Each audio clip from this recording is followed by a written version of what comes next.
Do you remember Evolve? I bet it's been a while since you last played it. So why do so many new FPS multiplayer titles struggle to keep their player bases?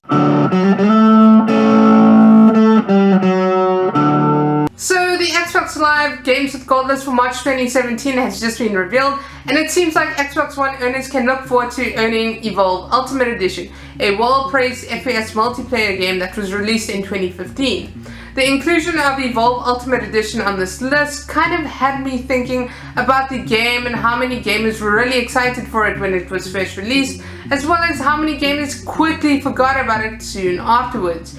This seems to be a general problem that has plagued quite a few big FPS multiplayer titles over the past few years. Perhaps a very good example of such a game that has recently experienced a drop in activity is Titanfall 2. Although Titanfall 2 did receive stellar reviews when it was first released, there have been some notes made about a drop in activity when comparing it to its predecessor. Some have attributed the game's small player base to the fact that it was released at the same time as Call of Duty Infinite Warfare and Battlefield 1, whereas others have suggested that sales suffered due to the fact that people quickly lost interest in the previous game, and this kind of left a bad taste in their mouth. So why are new FPS IPs struggling to maintain their player bases? Are older, more established franchises simply flooding the market with too many games to allow new IPs to grow?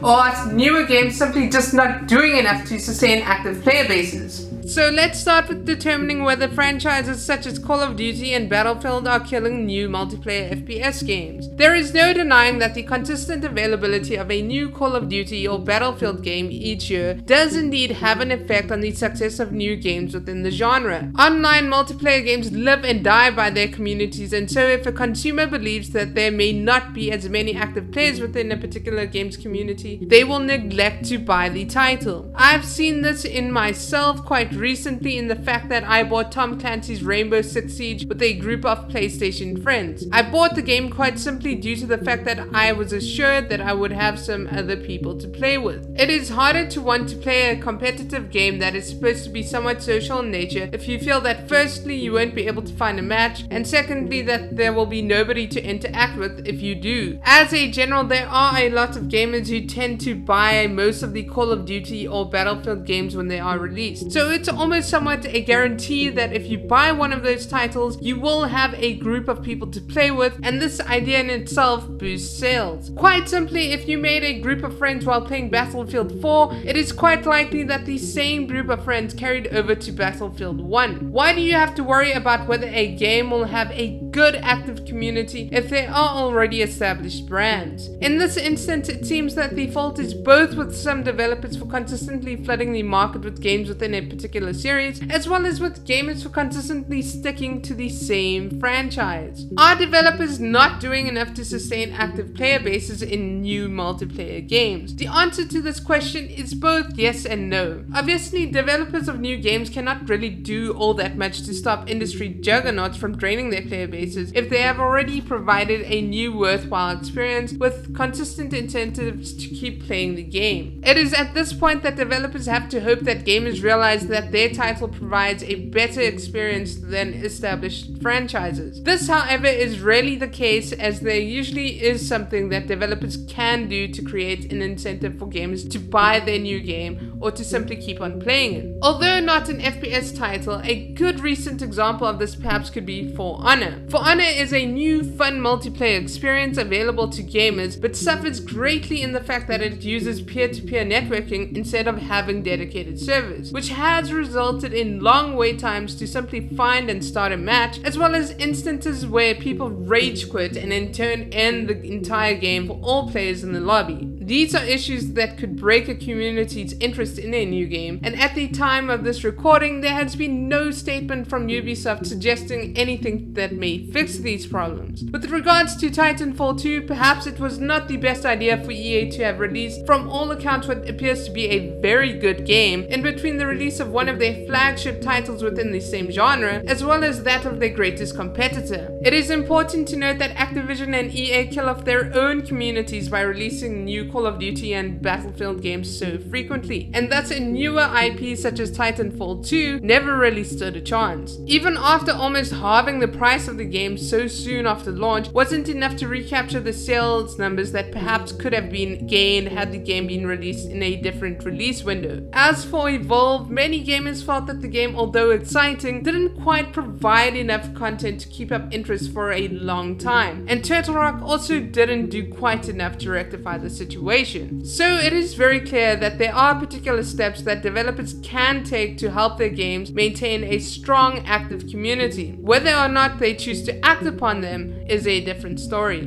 Do you think Call of Duty and Battlefield are killing the success of new multiplayer FPS titles? Or are developers simply not doing enough to keep the active player bases in their new games going? Please share in the comments down below. If you like this video, please remember to subscribe.